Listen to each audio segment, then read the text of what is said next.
Wait, what's going on again? I thought I understood what was happening, but I guess I don't. I like that about modularity. The problem that I have though is it takes so much time to get there. You know, like all these little knobs do something entirely different. Hey, what up, everyone? My name is Travis. Welcome to a video. This is going to be a patch notes. So I'm going to be walking through this. This is my patch on my modular synthesizer, which does synthesis. So this is going to be a longer video. I'm going to try to do not a lot of edits because I don't want this video to cost me a lot to make. I want to make a lot of these types of things, and I don't want them to be a huge burden. So if you want more of them, you're just going to have to like be okay with them being a little bit more Travis talks a lot. But in that respect, I have this comment that I wanted to read that I just got this morning, 16 hours ago. And it's on a tutorial video that I made about the Volca sample. And it says, among other things, if you're out to get to know like the basics of the instrument, there are a lot of other channels that do it better. One of my favorites of learning how an instrument or a module works is HipHop. Great channel. I've also spent a lot of time looking at the guy with the fuzzy hair. I forget his name all of a sudden, but he's like really friendly and really nice. Great tutorials. There are plenty of videos showing how the sample works. This one shows you how to make art. And I was like, yes, that's kind of like really hitting on the head of the way that I really enjoy making videos. Is I want them to be pieces of art. I want the videos that teach you things to be pieces of art. And I don't really want them to be like teaching you things. I want them to be like together us celebrating how things are done. That's really what I'm interested in. Because I'm interested in the art of doing things and the action of doing things in performance. There's this really great video. It's a TEDx kind of talk, and I'll link to all these kind of things in the video in the description below, where the gentleman is talking about the aesthetics of creating on a modular like this, like talking about the hand placements. What does it look like when a guitar player does work? You know, like everybody knows what that looks like. We more or less know what a piano player looks like. But like, what does it look like when somebody plays a modular? You know, it's very, it can be very confusing for the audience. You can, turn something on. All right, well, let's get into it. So what I want to do is I'm going to hold this camera and try to like talk about what I'm doing. Because the video that I'm kind of referring to, the one that this patch is already set up, because I just performed, is out already on YouTube. Check out that one right now. Actually, maybe even before you watch this, it's like 3 or 4 minutes long. It's called Truman. Link is in the description. So I'm going to be going over the patch that I used for the song Truman. Camera on. I guess the first thing to note is that we're hearing the instruo Arbhar, and it has this line represents kind of like a timeline of a sample, and then each time this little thing flickers, a grain is being fired, is how they call it. Basically, a sound is going to travel down that timeline. This will set the length of that grain, whether it's a long grain or see the smaller and they trigger faster. And here you can set auto triggers. And this is kind of how I was creating that sustained kind of eerie feel. This right here, this cable is hooked up to this little fella right here called a, focus please, called a Noise Engineering, oh that's the brand, what's this called, something Vox, yeah, Vox Digitalis. I'm going to have an unboxing video for a few of these things, both of these Instruo and the Vox Digitalis and the STS over here, we'll talk about that.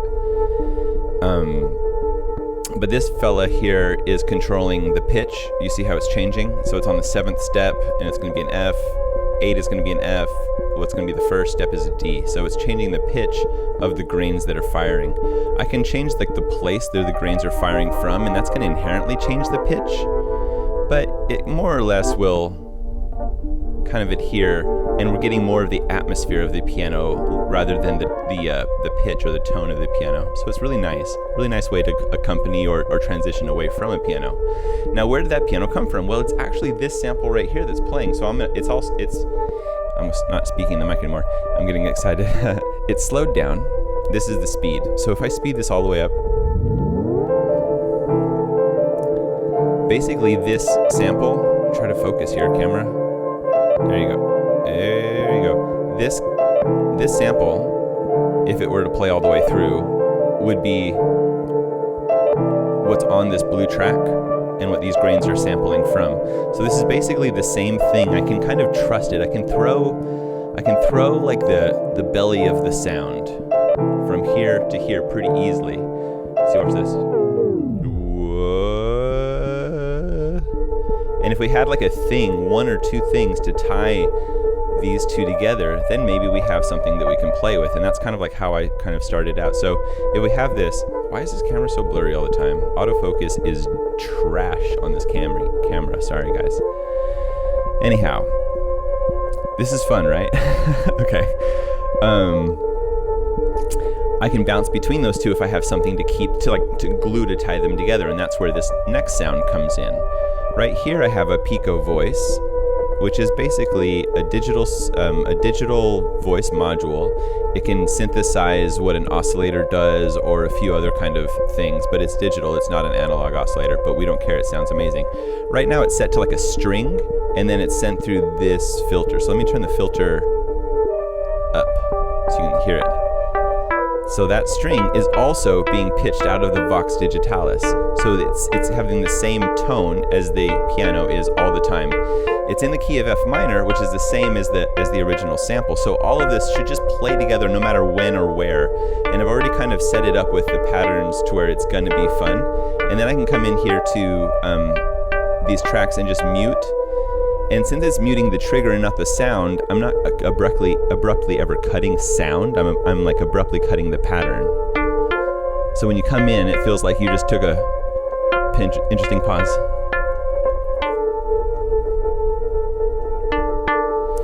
That's pretty cool. So again, I have it set it going through a few filters. Here's a low pass filter. I'll turn that all the way off. And then I'll send it through this other filter. It's an FX, it's a delay. And I'll give you this nice, interesting.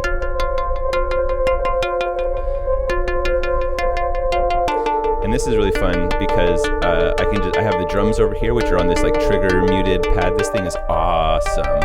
This is called a 4 bricks Rook, and it is basically playable drum pads.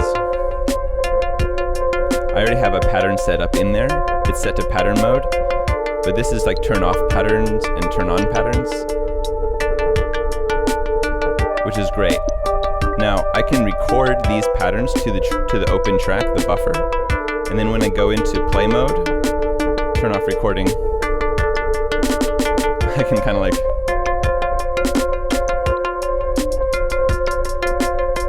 if I record this,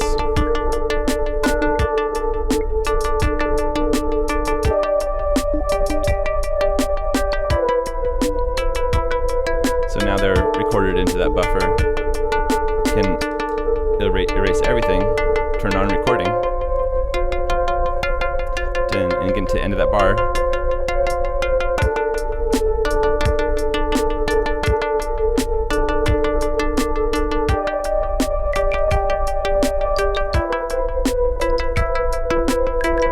So why is this one doing a different kind of pitch every time I hit it? Well, let me turn recording off here. Well, the reason is because all of these things are just triggers. They send all the triggers to the sound makers modules, which are the drums here. And then on one of these, this one right here, is that last little bloop. And I have this green here set up to an LFO right here. So the more I tap this, the faster it's going to change the bloop. And the more I twist this, the more powerful or more drastic that change is going to be. It's pretty cool, huh? And then all of these are routed through this little mute. Yeah, boy. Isn't this fun, y'all?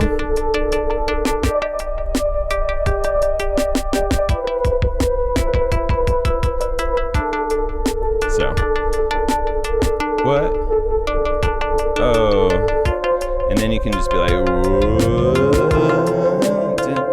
we're kind of in the same pitch that down a little bit, get rid of that piano.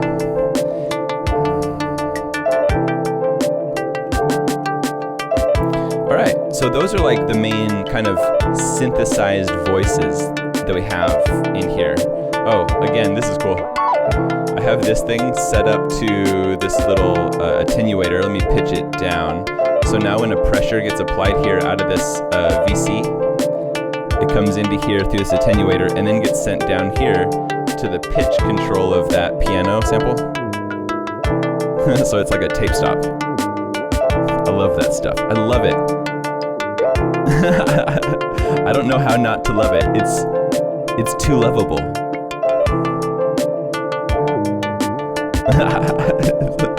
It's great.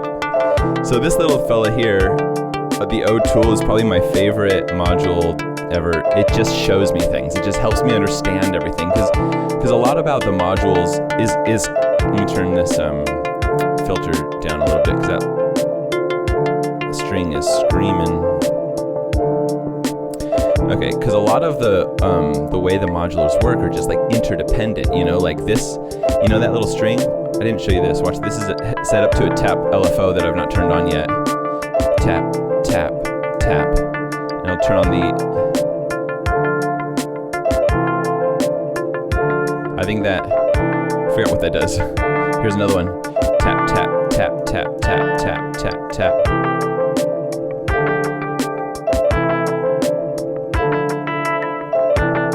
One's the filter, and one is, I think the distortion or something. But isn't that great? Just like by manipulating just another thing, a different thing entirely, it creates a whole new dynamism inside of the sound that you think is coming from the Pico voice, but the sound is no longer coming from the Pico voice, even though I can still control it here. The sound is coming from kind of all of them. Even this piano here is filtered, or is sent through this FX unit right here. It's set to 0. It's like a smeary delay. And if I could change the time, it makes a...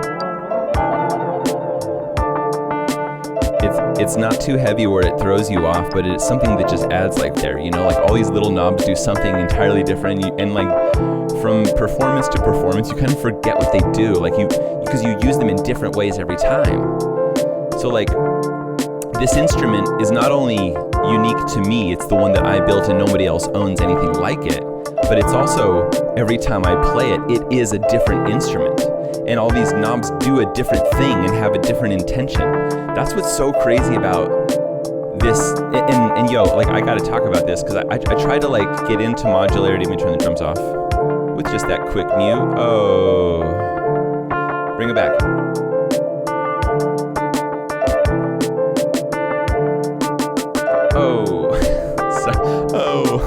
Such an idiot. But I love this, like everything you look at is inspiring. If you know what it does, if you hooked it up in a different way, then it becomes a different part of the way you think about what's happening.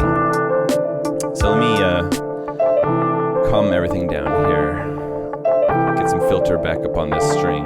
This little plucky pluck. Let me just turn up that sustained piano instead of this.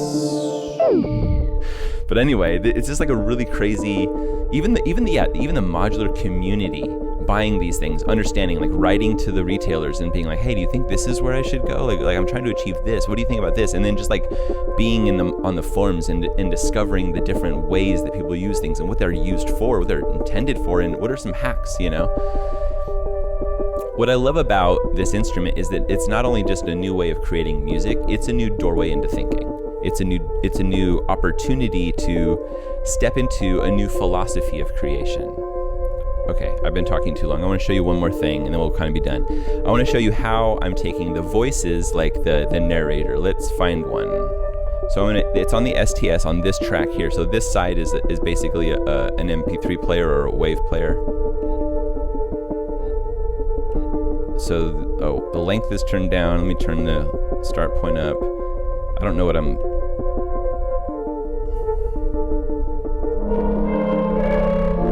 That's not what I'm looking for. Okay, I think this is it. Oh, I was in reverse, by the way. So. All right, peace. Okay, so that's the this is gonna be good.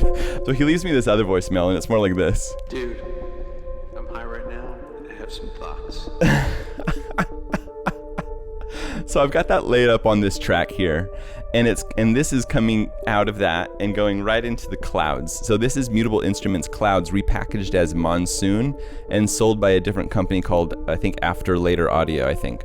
But it's beautiful, and the knobs on Monsoon are the knobs on Clouds are broken into these kind of like little sliders, and so it's the same thing, it's just different, it just looks different. And maybe, in my opinion, a little bit more fun, because the way that it's working, I mean, it's a recorder and a grain sampler too. So everything I send into here, if I hit that again, over there. Dude, I'm high right now. And then I hit freeze. That just recorded all that into the buffer. And then I silenced the rest. I mean, there's more on there, but I just kind of silenced it right there. But all of that is in the buffer. And the buffer right here is totally, has a low pass and a high pass filter. So if this switch or this, what are these things called?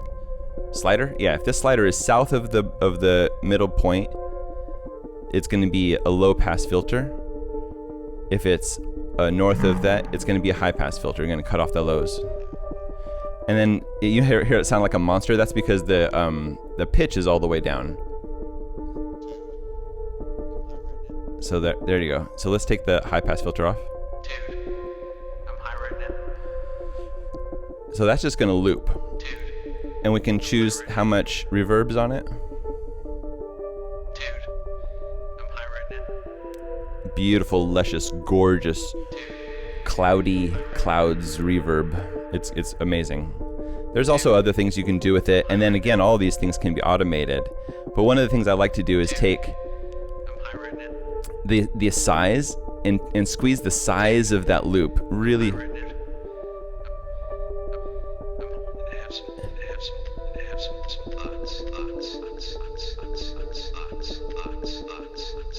And then you can put it into the other side of the filter. And then you can take this diffusion. It's kind of like a stereo spread, more of like a chorus maybe. And then throw it deeper, deeper, deeper into that filter. And then that's perfect time to, like, you know, start messing with other stuff, right?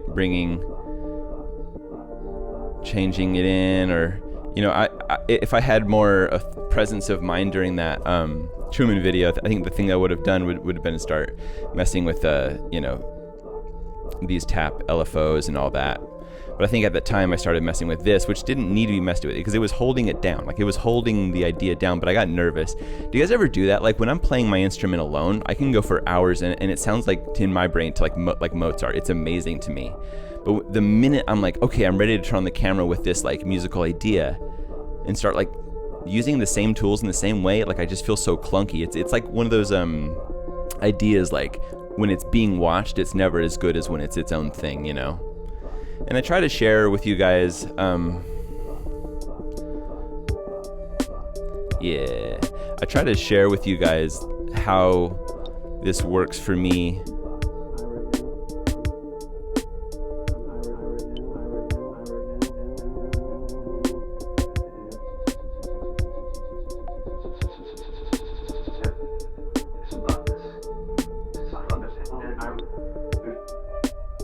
Okay, I'm gonna put it down all the way and try to find a sentence as I scrub.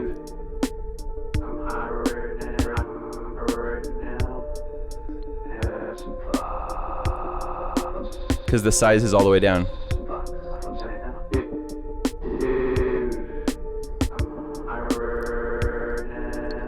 This is like my favorite thing in the world. Like, I love this more than sunsets. Like this part. Like, so satisfying. Like, that's the reason I love music, is that you can take all the expectations. We feel this beat. We know the rhythm. And then this part right here is like, I'm not gonna let you have a rhythm. I'm gonna pull you away from it. I'm gonna make you uncomfortable until until I give it to you like that. That is the power of like beat. That's the power of rhythm, because it's not just always keeping the beat, it's disrupting your own expectations. And that's I think what really the modular is really interesting about, is that it just really messes with your expectations. And every time you sit down, it's frustrating. Like, it's like, oh, you know what? I wanted to share this with you too. This is my beat journal. I do like a write-up. I don't know if you can see that, but I do a write-up for every, I'll put it here.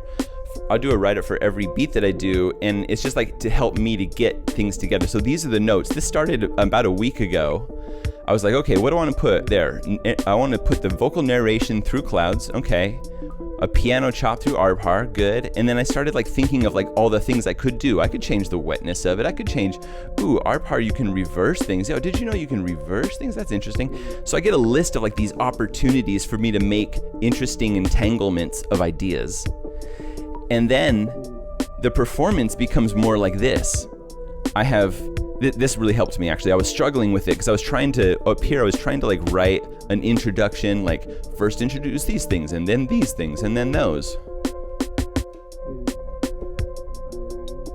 You know it. I was just trying to introduce one thing over another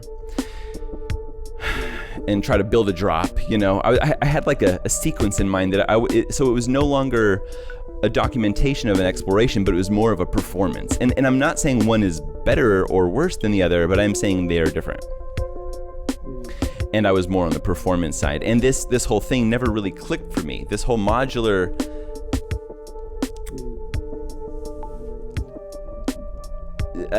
video, like literally just recording my performance modular of my modular had never really done a great job for me. And even this one, there's a lot of shakiness, and I recorded like 12 minutes and you get like 3 or 4. But anyway, it really helped to come down to this, which is to teach myself and remind myself that the way I have this system set up, and it'll be set up differently next time, but right now, there are strings, there are vocals, there are pianos. And this was what really helped me to combine the idea that like this half of the instrument and this instrument are kind of the same thing.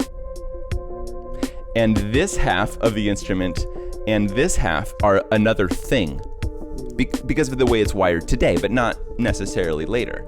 And that really helped me to think of it that way.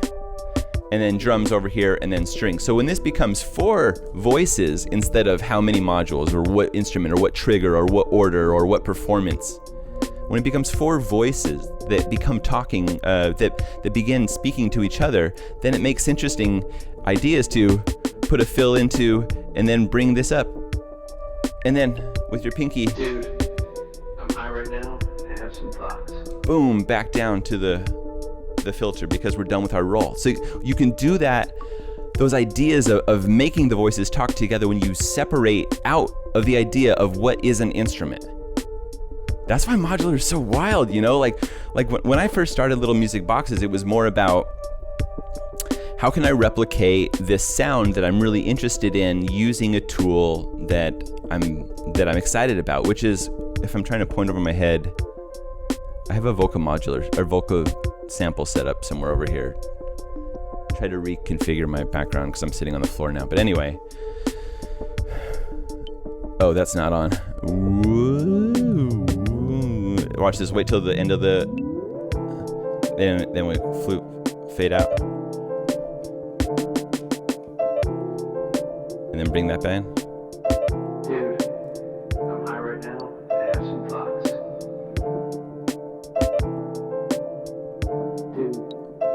So here's a trick.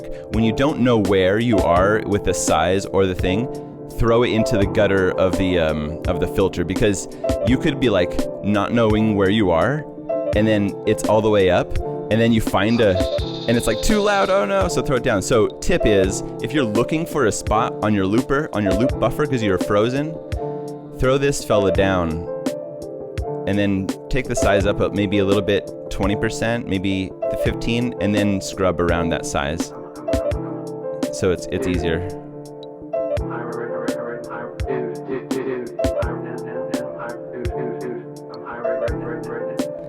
And then you can use this knob or this slider as kind of a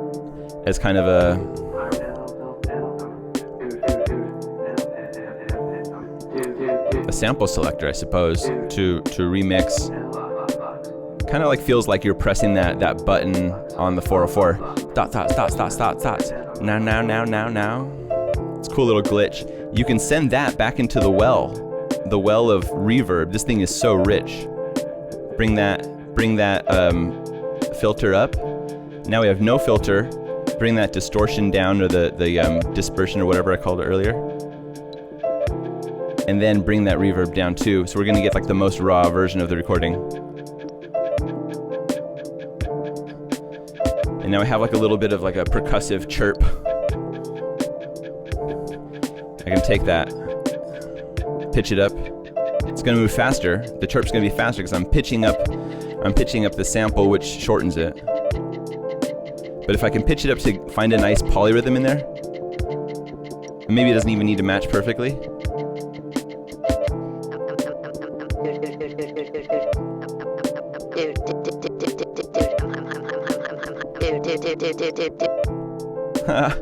This is the magic. I think Clouds is one of my favorite modules just for this stuff.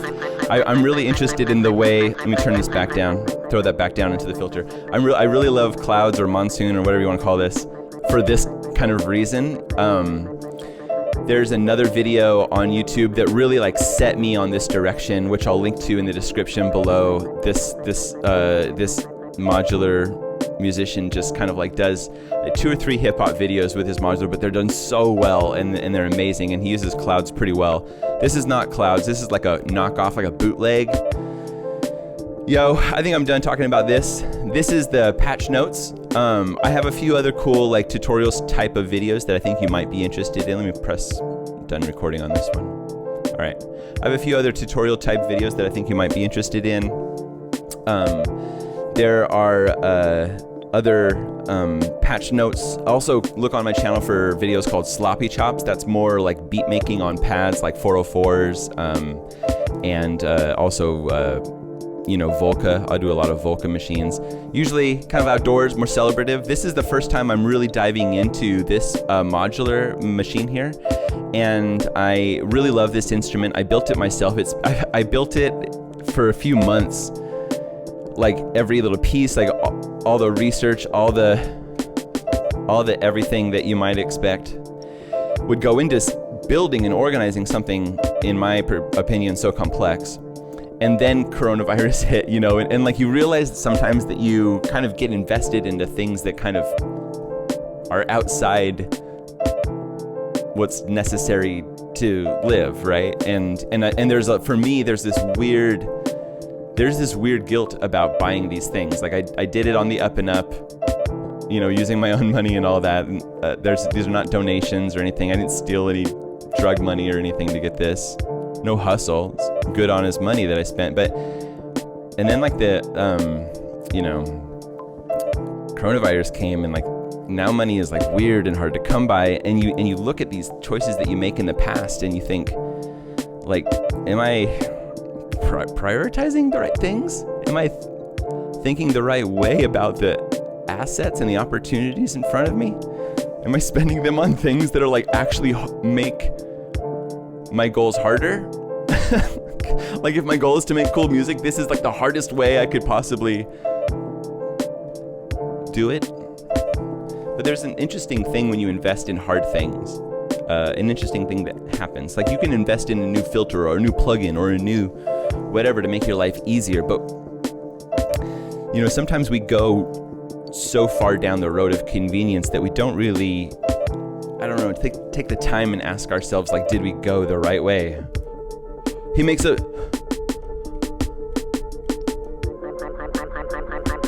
Oh, where's the other video camera? You can't see what I'm doing here.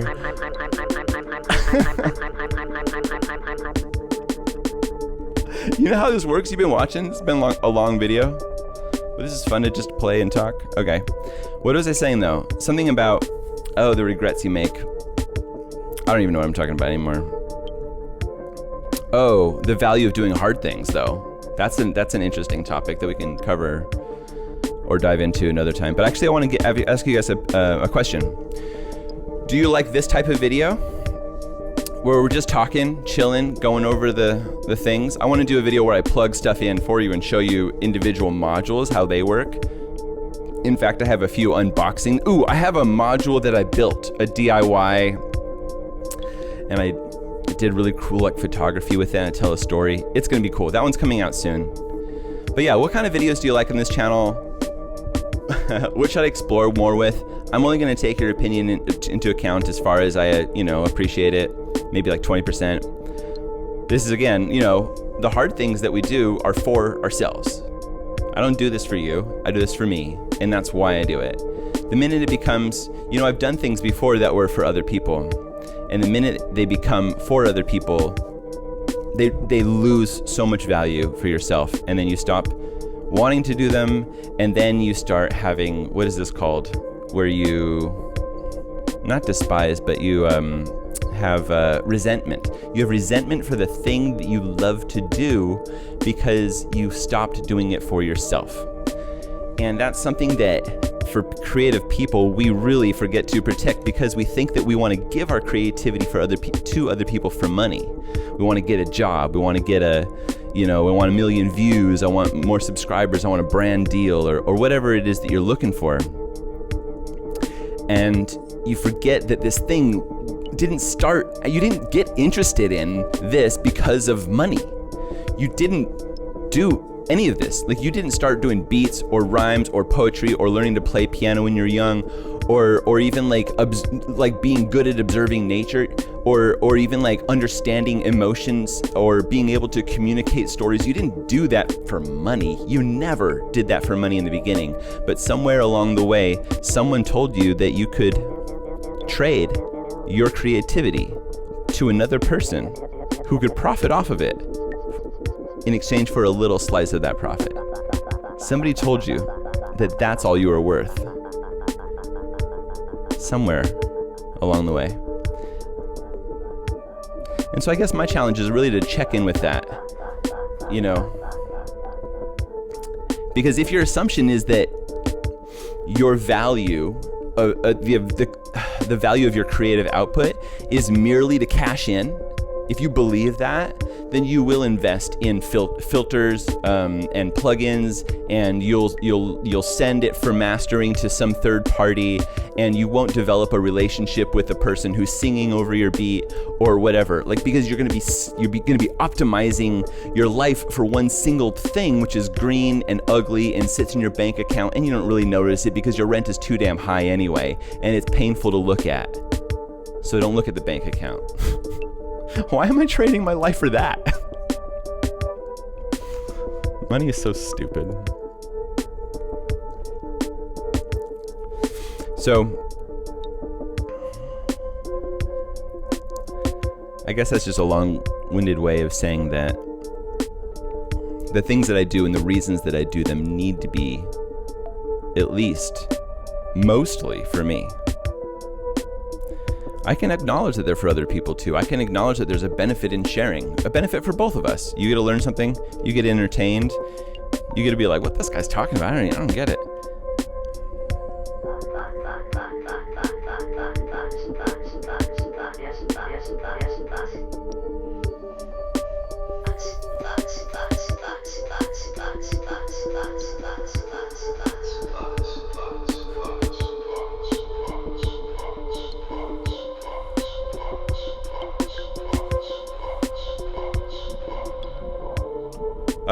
Anyway, we're gonna end it there.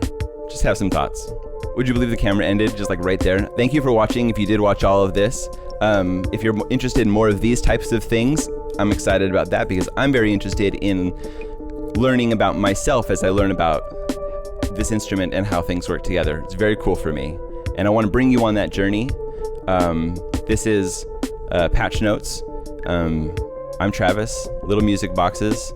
If you enjoyed this stuff, share it with other people, because that will become more of a benefit to all of us when the stuff becomes more accessible to everybody. We all get better. We have an increased discussion. So if this was helpful at all, if you learned anything or were inspired or just interested or just flipping, if you were entertained or in controversy, if you disagree, share this stuff. Share it on the forums, share it on your Facebooks, share it on your Instagrams, share it everywhere, because I get tired I get tired by social media. I do enjoy making things, but I get tired advocating for them, and I need those hype man. I need a hype man. I need a hype man or a hype woman. I need a hype dog and a hype cat. I need a hype peoples of non-specific identity types. All of the hypesters. I need hypesters.